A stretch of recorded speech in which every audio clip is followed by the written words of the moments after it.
बिस्मिल्लाहिर्रहमानिर्रहीम।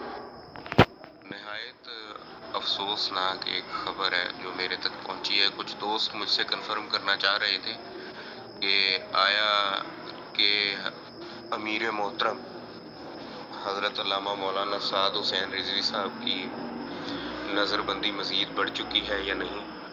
तो 30 दिन के लिए मज़ीद आपकी नज़रबंदी के ऑर्डर्स जारी कर दिए गए हैं हमारी इस हुकूमत की तरफ से।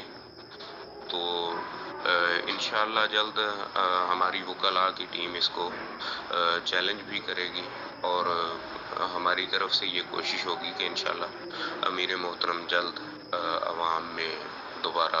उम्मीद करता हूँ आपको तहरीक लब्बैक पाकिस्तान के वकला की गुफ्तगू पसंद आई होगी। अगर पसंद आई है तो वीडियो को लाइक करके जाएं, चैनल को सब्सक्राइब करके जाएं। मिलते हैं किसी और वीडियो में। वसलाम।